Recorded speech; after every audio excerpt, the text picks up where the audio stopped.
नमो भगवती वासुदेवाय नमो। नमस्कार बंधुगण आपण मानकु आम यूट्यूब चैनल को स्वागत।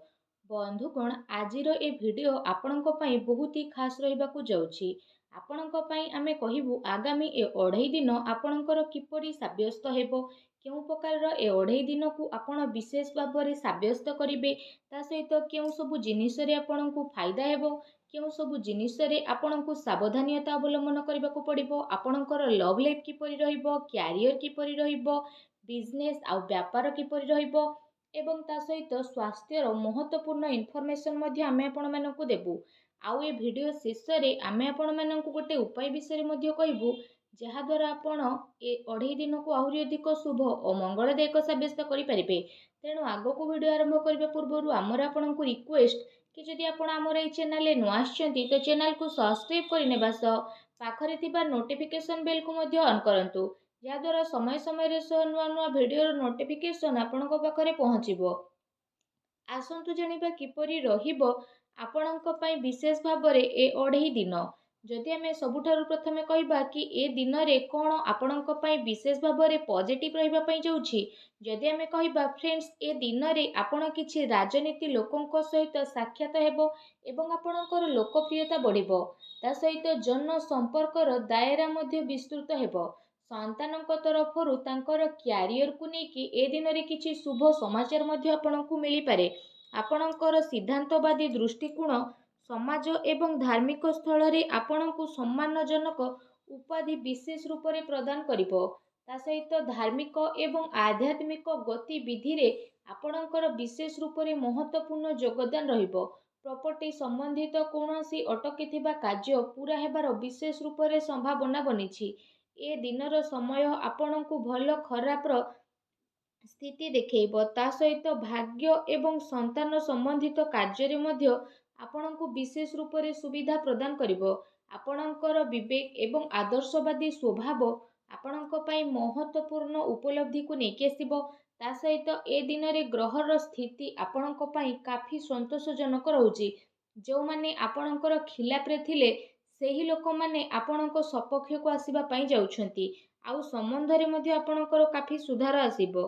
सबु कार्य आपणकर शांतिपूर्ण रूप रे सुधुरी मध्य जीव। भावुकता द्वारा बेमारिक दृष्टिकोण आपणकर कार्य रे रही जीव।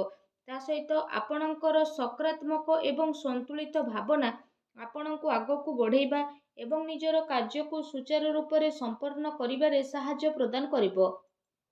घरे कौनसी धार्मिक उत्सवर आयोजन मध्य विशेष रूप रे हेबो, ता सहित आपण पुणी थरे निजे निजकु ताजा अनुभव करिवे। एहा सहित जदि कहिबा अटकीथिबा बड़ धरणर पेमेंट मिलिबा कारणरू आर्थिक स्थिति मध्य आपणकर काफी समय पर्यंत सुधुरी जीवो, जो कारण पई आपणको काफी खुशी मिलिबो एवं आपणको मन बहुत ही प्रसन्न मध्य रहिबो। आसंतु जानिबा ए दिन रे कोन नेगेटिव रहिबो। कोनोसी प्रकारर उधारीरु आपण दूरी रुहंतु। धन लेण देण संबंधित कार्य करिबा ठारू छलना बा धोकार आपण शिकार होई पारती। कोनोसी भी कार्य करिबारे अधिक भाबी चिंती कि आपण आपणको टाइम लगांतु नाही। एहा द्वारा समय आपणको हातरू बाहरी पारे। सामाजिक संपर्क को मधुर बनेकी रखिबार अति आवश्यकता रहिछि। केबे केबे किछि नकारात्मक पुरुणा कथा पुणी थरे मध्य उठी पारे, जो कारण पई आपण निजर मन बलरे काफी टाइम पर्यंत कमी अनुभव करिवे। निजर स्वभाव को पॉजिटिव बनेकी रखंतु। एहा सहित ए कथार मध्य आपणको ध्यान देबार आवश्यकता रहिछि कि आपणकर सरल स्वभावर किछि लोक माने नाजायज फायदा मध्य उठाई पारती, जो कारण पई आपणकर मनर स्थिति किछि विचलित मध्य होई पारे। अन्यर प्रोब्लेम को सुलझेइबारे आपणकर केते सारा महत्वपूर्ण कार्य मध्य अटकी पारे। ता सहित काहा सहित जदि किछि प्रतिज्ञा बा प्रॉमिस करिसेंती ताको पूरा करंतु, नचेत समाज रे आपणकर इमेज खराब होई पारे एवं किछि लाभदायक मौका मध्य आपणको हातरू बाहरिबार संभावना रहिछि। एहा सहित जदि कहिबा देखैबा प्रवृत्ति ठारू आपण विशेष रूप रे दूरी रुहंतु। ए समय रे धन संबंधित किछि नुकसानदायक स्थिति देखा देबो। सेथिपाई कौनसी भी प्रकारर निवेश को ए दिन रे आपण दूरी रखंतु। संतान संबंधित विवाद रे मध्य ध्यान रखंतु कि भाईଙ୍କ सहित संबंध आपणकर खराब न हेउ ପିଲାଙ୍କର ଗତିବିଧିରେ ଧ୍ୟାନ ରଖିବାର ଅତି ଆବଶ୍ୟକତା ରହିଛି। ତାଙ୍କର କିଛି ଭୁଲ ଆଦତ ବା ସଙ୍ଗତ ଆପଣଙ୍କୁ ପ୍ରୋବ୍ଲେମରେ ପକାଇପାରେ।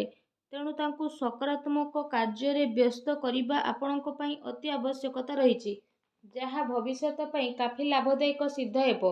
ଆସନ୍ତୁ ଜାଣିବା ଏ ଦିନରେ ଆପଣଙ୍କର ଲଭ୍ ଲାଇଫ୍ କିପରି ରହିବ। ଘରର ମାହୋଲ ଅନୁଶାସିତ ଏବଂ ଖୁସି ଭରା ଏ ଦିନରେ ରହିବ। ପ୍ରେମ ସମ୍ବନ୍ଧରେ ମର୍ଯ୍ୟାଦା ବନେଇ ରଖିବାର ଆବଶ୍ୟକତା ରହିଛି। ଆପଣ ଆପଣଙ୍କର ସମସ୍ୟାକୁ ସୁଲଝେଇବାରେ ଜୀବନ ସାଥୀ ଏବଂ ପିଲାଙ୍କର ପୁରା ସହଯୋଗ ରହିବ, ଯେଉଁ କାରଣ ପାଇଁ ଆପଣଙ୍କର ଆତ୍ମବିଶ୍ୱାସ ବହୁତ ଭଲ ରହିବ। ତା ସହିତ ଅତି ସମ୍ପର୍କୀୟଙ୍କ ସହିତ ମେଳ ମେଳାପ ଏବଂ ବୁଲାବୁଲିର ପ୍ରକ୍ରିୟା ମଧ୍ୟ ଆପଣଙ୍କର ହୋଇପାରେ, ଯାହାଦ୍ୱାରା ଘର ପରିବାରର ବାତାବରଣ ବହୁତ ଖୁସି ଭରା ଏବଂ ସୁଖଦପୂର୍ଣ୍ଣ ରହିବ। ଆସନ୍ତୁ ଜାଣିବା ଏ ଦିନରେ ଆପଣଙ୍କ ବ୍ୟବସାୟ କ୍ୟାରିୟର କିପରି ରହିବ। କାର୍ଯ୍ୟସ୍ଥଳରେ ନିଆଯାଇଥିବା ଠୋସ୍ ନିର୍ଣ୍ଣୟ ଆପଣଙ୍କ ପାଇଁ ବହୁତ ଭଲ ରହିବ ଏବଂ ସଫଳତା ମଧ୍ୟ ଆପଣଙ୍କୁ ଅବଶ୍ୟ ପ୍ରାପ୍ତି ହେବ। ଏ ଦିନରେ ମାର୍କେଟିଂ ତଥା ପେମେଣ୍ଟ କଲେକ୍ଟ ଭଳି କାର୍ଯ୍ୟରେ ଆପଣ ଆପଣଙ୍କର ଟାଇମକୁ ସ୍ପେଣ୍ଡ କରିବେ। ସେୟାର ରିସ୍କ ପ୍ରଭୃତି କାର୍ଯ୍ୟରେ ବିଶେଷ ରୂପରେ ଆପଣ ଦୂରେଇକି ରୁହନ୍ତୁ। ଆପଣଙ୍କ ସହିତ ଛଳନା କିମ୍ବା ଧୋକାଧଡ଼ି ମଧ୍ୟ ହୋଇପାରେ। ଚାକିରିରେ କୌଣସି ପ୍ରକାରର ସ୍ଥାନ ପରିବର୍ତ୍ତନ ଏବଂ ପ୍ରେସରର ସ୍ଥିତି ମଧ୍ୟ ଆପଣଙ୍କ ଉପରେ ବନିପାରେ। କାର୍ଯ୍ୟସ୍ଥଳରେ କୌଣସି ପଡ଼ୋଶୀଙ୍କ ଦ୍ୱାରା ଲଢ଼େଇ ଝଗଡ଼ା ଭଳି ସ୍ଥିତି ମଧ୍ୟ ଆପଣଙ୍କର ବନିବ। କିଛି କାନୁନି ବା ନିବେଶ ସମ୍ବନ୍ଧିତ ଜଟିଳତାର ମଧ୍ୟ ଆପଣଙ୍କୁ ବିଶେଷ ରୂପରେ ସାମ୍ନା କରିବା ପାଇଁ ପଡ଼ିବ। ବ୍ୟବସାୟିକ କାର୍ଯ୍ୟ ପ୍ରଣାଳୀରେ ପରିବର୍ତ୍ତନ ଆଣିବା ଆପଣଙ୍କ ପାଇଁ ଅତି ଆବଶ୍ୟକ ରହିଛି, ଯେଉଁଥିପାଇଁ ଆହୁରି ଅଧିକ ଭଲ ପରିଣାମ ଆପଣଙ୍କୁ ହାସିଲ ହେବ। ତା ସହିତ ବ୍ୟବସାୟିକ ପ୍ରତିଷ୍ଠାନରେ ଅନୁଭବୀ ଏବଂ ପରିବାରର ବରିଷ୍ଠ ଲୋକଙ୍କର ଅନୁମତି ଏବଂ ସହମତି ଦ୍ୱାରା କାର୍ଯ୍ୟ କରିବା ଦ୍ୱାରା କାଫି ସମସ୍ୟା ସବୁ ଆପଣଙ୍କର ଆସାନୀରେ ଦୂରେଇ ଯିବ। ଧନ ଲେଣଦେଣ ସମ୍ବନ୍ଧିତ କାର୍ଯ୍ୟରେ ଅଚାନକ କୌଣସି ଲାଭଦାୟକ ସ୍ଥିତି ମଧ୍ୟ ଆପଣଙ୍କର ବନିବ, ଯେଉଁ କାରଣ ପାଇଁ ଆପଣଙ୍କୁ କାଫି ଖୁସି ଅନୁଭବ ହେବ। କାର୍ଯ୍ୟ କ୍ଷେତ୍ରରେ ଆପଣ ଯାହା ପରିବର୍ତ୍ତନ ସମ୍ବନ୍ଧିତ ଯୋଜନା ବନଉଥିଲେ, ସେସବୁ ଉପରେ ଏବେ ଭଲ ସମୟ ଆସିଯାଇଛି। ଏ ସମୟରେ ଆପଣ ଅଧିକତମ ଊର୍ଜା ନିବେଶ ସମ୍ବନ୍ଧିତ କାର୍ଯ୍ୟରେ କରିବେ। ବର୍ତ୍ତମାନର ଗତିବିଧିରେ ନିଜର ଧ୍ୟାନକୁ କେନ୍ଦ୍ରିତ କରନ୍ତୁ, ଏହା ଆପଣଙ୍କ ପାଇଁ ବହୁତ ଭଲ ରହିବ। ଆସନ୍ତୁ ଜାଣିବା ଏ ଦିନରେ ଆପଣଙ୍କର ସ୍ୱାସ୍ଥ୍ୟ କିପରି ରହିବ। ଏ ଦିନରେ ଆପଣଙ୍କ ସ୍ୱାସ୍ଥ୍ୟ ବହୁତ ଭଲ ରହିବ, କିନ୍ତୁ ଦିନଚର୍ଯ୍ୟାକୁ ବ୍ୟବସ୍ଥିତ ବନେଇକି ରଖିବା ଆପଣଙ୍କ ପାଇଁ ଅତି ଆବଶ୍ୟକ ରହିଛି। ଏଥିପାଇଁ ଆପଣ ଆପଣଙ୍କ ଖାଦ୍ୟପେୟ ଉପରେ ଧ୍ୟାନ ଦିଅନ୍ତୁ। ଆପଣ ନିଜର ସ୍ୱାସ୍ଥ୍ୟକୁ ଆହୁରି ଅଧିକ ଭଲ ରଖିବା ପାଇଁ ପ୍ରତ୍ୟେକ ଦିନ ଯୋଗ କରନ୍ତୁ, ବ୍ୟାୟାମ କରନ୍ତୁ ଏବଂ ସୁସ୍ଥ ରୁହନ୍ତୁ। ଆସନ୍ତୁ ଜାଣିବା ଏ ଦିନରେ ଆପଣଙ୍କ ପାଇଁ କ'ଣ ବିଶେଷ ଉପାୟ ରହିଛି। ଏ ଦିନରେ ଆପଣ ସ୍ନାନ ଆଦି ବିଶେଷ ଭାବରେ କରିସାରିବା ପରେ 7ଟି କନ୍ୟାଙ୍କୁ ଘରକୁ ଡାକିକି ପ୍ରସାଦ ସ୍ୱରୂପ ତାଙ୍କୁ କ୍ଷୀରି ଖୁଆନ୍ତୁ ତଥା ତାଙ୍କୁ ବିଶେଷ ରୂପରେ ଦକ୍ଷିଣାରେ କିଛି ପଇସା ଏବଂ କିଛି ହଳଦିଆ ରଙ୍ଗର ବସ୍ତ୍ର ଦେଇକି ବିଦା କରନ୍ତୁ। ଏପରି କରିବା ଦ୍ୱାରା ମା ଲକ୍ଷ୍ମୀ ବହୁତ ଶୀଘ୍ର ପ୍ରସନ୍ନ ହେବେ ଏବଂ ଆପଣଙ୍କର ସମସ୍ତ କଷ୍ଟକୁ ଦୂର କରିବେ।